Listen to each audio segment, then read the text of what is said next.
Is it possible that they've used thesis and antithesis for thousands of years, if you like, to rub up the remnants of Christianity and opposition? And later, when the Orthodox Church split, what did they do? They created an empire called the Ottoman Empire, which went in and slaughtered the Serbs, who were Orthodox, and slaughtered the Romanians, who were Orthodox. They raped the women. They threw the children in the air. They caught them on the ends of their bayonets. They decimated whole Orthodox areas. Incredible. And what escaped to the north into Russia, it didn't escape the sword of communism, Lenin and his murderous band.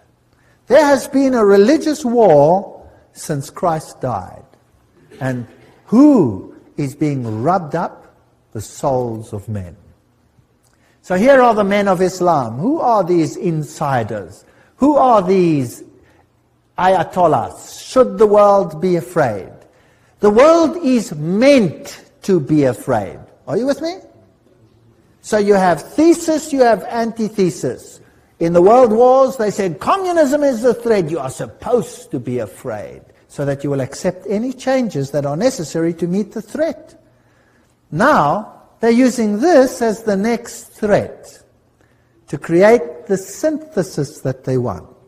They're going to rub up two religions against each other: Christianity, Judeo-Christian culture, Islamic culture, rub them up and destroy each other until what is left?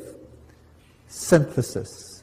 And then you have one world religion, and Lucifer rejoices because he's king. Isn't that what Albert Pike said, what he was going to do? Wow. So who are these so-called men of Islam? Well, I had this man down on the screen long before he was fingered as a 33-degree Freemason. I said he was going to be super terrorist number one, and they'll probably never catch him. They haven't got him today. Who knows if he's still alive? We'll talk about him tomorrow. The Bible is an indispensable part of the furniture of a Christian lodge. You remember this text? I showed it to you earlier. It comes from Morals and Dogma, only because it is the sacred book of the Christian religion. The Hebrew Pentateuch in a Hebrew lodge and the Quran in a Mohammedan one belong on the altar. And one of these, and the square and the compass properly understood, are the great lights by which a Mason must walk and work. Which one? Obviously not the Bible, because Morals and Dogma itself says it hates that Bible. Didn't it say that? We read the quotes. And they changed it all. And the Hebrew Pentateuch, well, that is the Bible. So which one is left? Which one's left? By elimination, the Quran is left. Now, the Quran as such, or rightly understood? Probably rightly understood. Why? Because the Quran directly demotes Jesus Christ. It's the book that directly demotes Jesus Christ, whereas the others had to be modified to adjust to the insider to demote Jesus Christ. Are you with me? Now let's have a look at this. This gets fascinating. The Deadly Deception. James D. Shaw was a 33-degree Freemason, and he was at an interesting ceremony where a very high preacher, very prominent preacher, his first name's Billy, by the way, was also there at his initiation ceremony. But that's another story. 33rd degree, Knights Commander of Court of Honor, past Worshipful Master, Blue Lodge, past Master of all Scottish Rite bodies. That's what he was. He was a 33-degree Freemason. And he explained some of the rituals. The Deadly Deception, James D. Shaw. 33rd degree initiation ceremony. The oath is sealed by drinking wine out of a human skull. May this wine I now drink become a deadly poison to me, as the hemlock juice drunk by Socrates, should I ever knowingly or willfully violate the same. We've done this before. I'm just bringing it to perspective. A member dressed as a skeleton places his arms around the candidate, who then states, "And may these cold arms forever encircle me, should I ever knowingly or willfully violate the same." So that's the 33-degree initiation ceremony. But there is another one. Each of us was presented, along with a Scottish Rite ring, a copy of Albert Pike's book, morals and dogma. So you get that when you get to the 33rd degree. We were told that it was the source book for Freemasonry and its meaning. We were also told that it must never leave our possessions and that arrangements must be made so that upon our deaths it would be returned to the Scottish Rite. Fortunately, I didn't have to go through the process, but I have one. I have one. Very useful. Now what's this got to do with Islam? Now this is the highest degree of Freemasonry. What happens there? The deadly deception. The Scottish Rite includes 29 degrees beyond the Blue Lodge. Culminating in the 32nd, the York Rite has the equivalent of 29 degrees of the Scottish Rite in advancement along the path that culminates in the degree Knights Templar. So the York Rite culminates at Knights Templar, and the other one is the 32nd degree in the Scottish Rite. Okay? In addition, the shrine.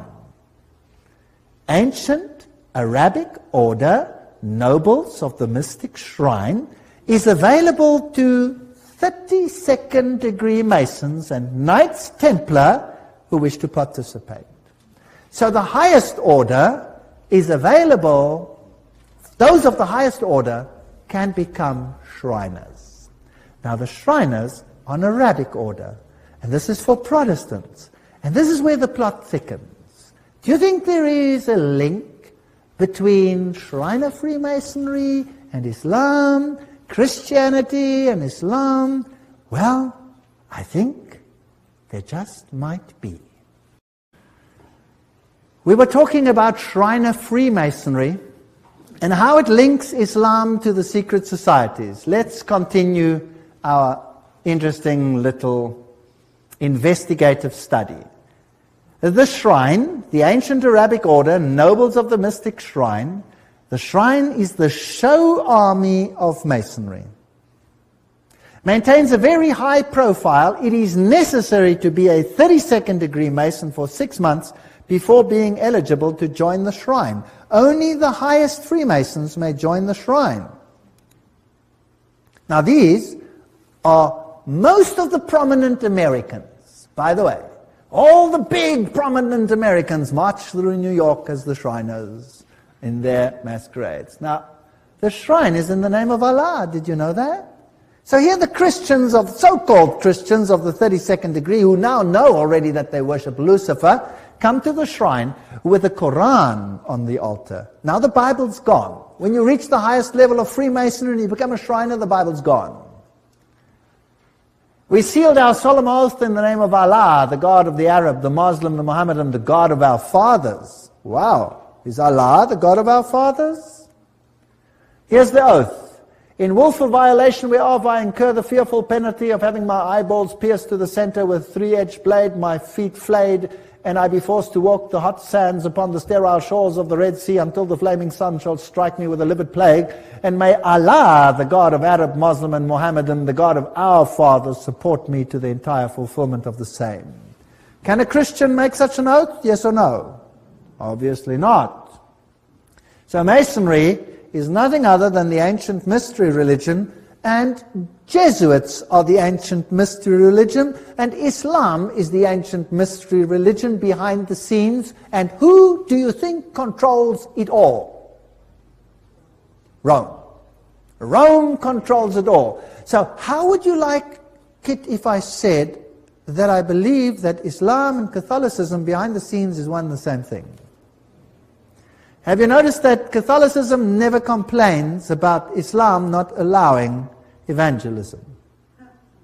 Because it suits their purpose. It's already Catholicism. But when evangelism is done in non-Islamic countries and it draws Catholics away, whoo, then you have huge drama. Isn't that interesting? Those are double standards which are hard to understand unless you look behind the scenes, where you have all these Egyptian rooms and the Syrian rooms. And here is a Masonic lodge, the Freemason Lodge meeting in Cairo. President Gamal Abdel Nasser, President Nasser, 1954 to 17. Anwar Sadat, 1970 to 1981. They were all members of the AEO, the Ancient Egyptian Order, and of the ANOMS, the Order and the Arabic Nobles of the Mystic Shrine. So, isn't it interesting that they're all working together behind the scenes? This is all a joke. Here is Judge Raheb Idris, ex-governor, Grand Master of the Sovereign Grand Commander of Egypt. There is the fez as their symbol. This is a Mason himself who showed me in Lebanon that most of the high Muslims were all Masons. He himself was a high Mason. Anyway, Masonry. Let's go to this Masonic temple in Oklahoma, and what do we see? Aha! We see a fez. And we see Arabic symbols, and we see a fez, a fez, a fez, a fez. And of course, Musla.